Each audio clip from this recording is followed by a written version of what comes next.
여러분 안녕하세요. 찾아가는 새벽기도 시카고 예수사랑교회 조선영 목사입니다. 오늘도 변함없는 주님의 은혜와 평강이 저와 여러분의 삶의 종일 풍성하기를 기도합니다. 오늘 말씀은 창세기 48장 1절에서 14절까지 말씀입니다. 제가 읽어드리지요. 이런 일이 있은 지 얼마 되지 않아서 요셉은 아버지의 병환 소식을 들었다. 요셉은 두 아들 므낫세와 에브라임을 데리고 아버지를 뵈러 갔다. 야곱 곧 이스라엘은 자기 아들 요셉이 왔다는 말을 듣고서 기력을 다하여 침상에서 일어나 앉았다. 야곱이 요셉에게 말하였다. 전능하신 하나님이 가나안 땅 루스에서 나에게 나타나셔서 거기에서 나에게 복을 허락하시면서 나에게 이르시기를 내가 너에게 수많은 자손을 주고 그 수가 불어나게 하겠다. 내가 너에게서 여러 백성이 나오게 하고 이 땅을 너의 자손에게 주어서 영원한 소유가 되게 하겠다 하셨다. 내가 너를 보려고 여기 이집트로 오기 전에 네가 이집트 땅에서 낳은 두 아이는 내가 낳은 아들로 삼고 싶다. 르우벤과 시므온이 나의 아들이듯이 에브라임과 므낫세도 나의 아들이다. 이 두 아이 다음에 낳은 자식들은 너의 아들이다. 이 두 아이는 형들과 함께 유산을 상속받게 할 것이다. 내가 밧단을 떠나서 고향으로 돌아올 때 슬프게도 너의 어머니 라헬이 가나안 땅에 다 와서 조금만 더 가면 에브라스에 이를 것인데 그만 길에서 세상을 떠나고 말았다. 나는 너의 어머니를 에브랏 곧 베들레헴으로 가는 길 옆에 묻었다. 이스라엘이 요셉의 아들들을 보면서 물었다. 이 아이들이 누구냐? 요셉이 자기 아버지에게 대답하였다. 이 아이들은 여기에서 하나님이 저에게 주신 자식들입니다. 이스라엘이 말하였다. 아이들 나에게로 가까이 데리고 오너라. 내가 아이들에게 축복하겠다. 이스라엘은 나이가 많았으므로 눈이 어두워서 앞을 볼 수 없었다. 요셉이 두 아이를 아버지에게로 이끌고 가니 야곱이 그들에게 입을 맞추고 끌어안았다. 이스라엘이 요셉에게 말하였다. 내가 너의 얼굴을 다시 볼 것이라고는 생각도 못하였는데 이제 하나님은 내가 너의 자식들까지 볼 수 있도록 허락하셨구나. 요셉은 이스라엘의 무릎 사이에서 두 아이들을 물러나게 하고 땅에 얼굴을 대고 엎드려서 절을 하였다.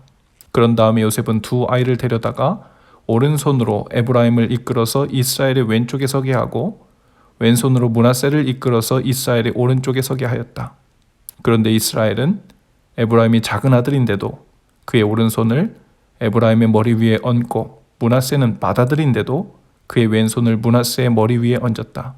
야곱이 그의 팔을 엇갈리게 내민 것이다. 아멘. 요셉은 아버지 야곱의 임종이 가까웠음을 알았습니다. 그래서 두 아들 므낫세와 에브라임을 데리고 야곱에게 갔죠.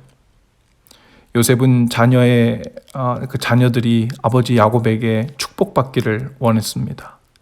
요셉은 사실 많은 복을 받았죠. 물질적으로도 부유했어요. 권세적으로도 애굽의 총리로서 명예를 얻었습니다. 그러나 그는 자녀들이 아버지 야곱의 축복을 받기를 원했습니다. 요셉은 바로 야곱에게서 하나님을 믿는 믿음을 얻기를 원했죠.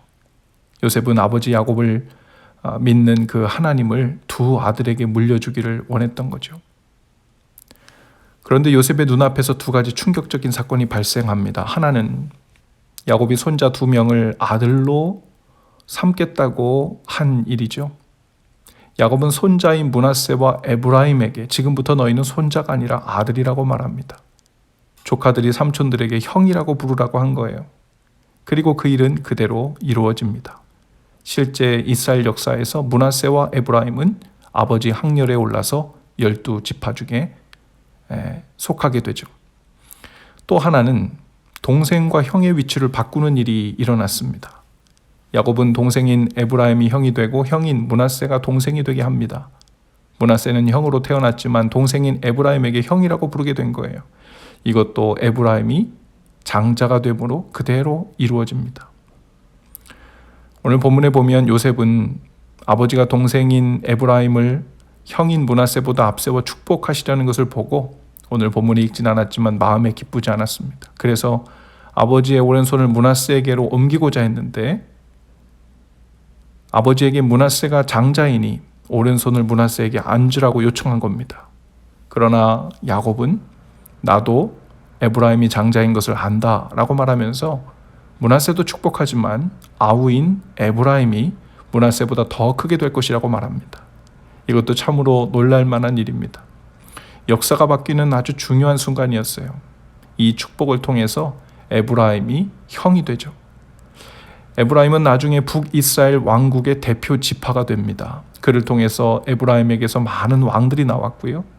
야곱은 에브라임과 므낫세를 12 아들로 포함시키는 파격적인 일을 하더니 이제는 동생과 형을 바꿔버리는 일을 한 겁니다. 요셉 앞에서 일어난 이 두 가지 기묘하고 놀라운 일들은 야곱의 개인적인 기분에 따라 일어난 일일 수가 없었습니다. 바로 하나님의 역사하심이었죠. 신약에 오면요, 예수님께서도 비슷한 맥락에서 말씀하십니다. 먼저 된 자가 나중되고 나중된 자가 먼저 되는 일이 있을 것이다.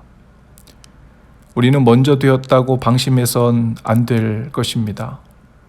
먼저 받은 축복을 당연한 것처럼 여기고 교만하고 방심했다가는 나중에 빼앗길 수 있다는 것이죠. 또 차자로 태어났다고 슬퍼할 것도 없다는 거예요. 우리가 믿음이 있으면 차자여도 장자의 축복을 받게 된다는 겁니다. 이는 하나님의 절대적인 주권이고 은혜이기 때문입니다. 우리는 이방인이었지만 오직 믿음으로 인해 하나님의 자녀가 되었죠. 나중된 자가 먼저 된 겁니다. 또 요한계시록에 보면 에베소 교회에 주시는 하나님의 말씀이 있어요. 에베소 교회는 많은 칭찬을 받았습니다. 먼저 된 자와 같았어요. 그들은 복음 진리를 수호하고 부지런히 하나님을 섬겼습니다. 그러나 그들은 첫사랑을 버렸다고 했습니다. 하나님은 그들이 회개하지 않으면 촛대를 옮기겠다고 말씀하시고 있어요. 고린도전서 10장 12절에서 이렇게 말합니다. 그런즉 선줄로 생각하는 자는 넘어질까 조심하라.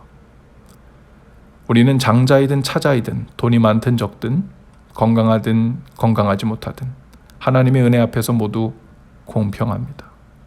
자격 없고 능력 없는 우리에게 임한 하나님의 은혜는 언뜻 보면 선택적으로 불공평한 것처럼 보이지만 그것이야말로 공평하신 하나님의 은혜가 아니고 무엇일까요?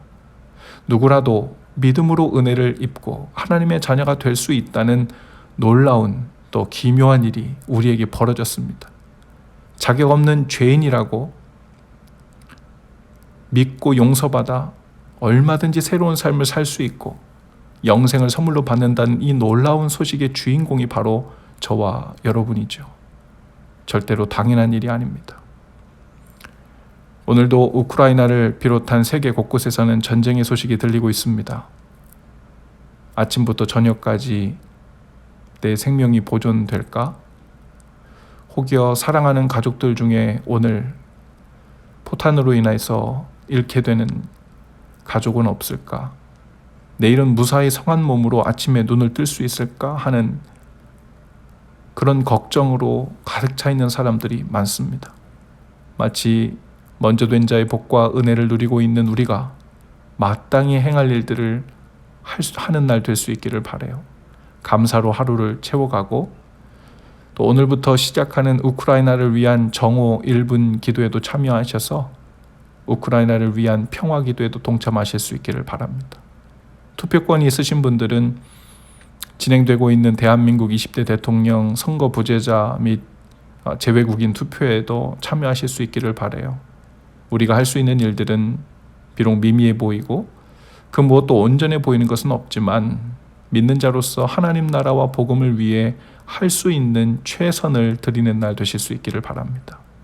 오늘도 먼저 된 자로서, 아니 나중되었지만 은혜로 먼저 된 자로서 하나님 앞에 마땅히 행할 일들로 반응하신 날 되실 수 있기를 주님의 이름으로 축복합니다. 기도합시다. 주님 앞에서 놀라운 은혜를 받은 저희가 바로 먼저 된 자입니다. 오늘도 믿고 기도하고 진실하게 실천으로 옮기는 일에 동참하는 날 되게 하옵소서. 그리하여 은혜 입은 자의 진실한 삶의 모습이 종일 저희의 삶을 통해 드러나고 나타나게 하옵소서. 예수님 이름으로 기도합니다. 아멘. 여러분 오늘도 예수 사랑으로 화이팅입니다. 내일 아침에 다시 찾아뵙죠.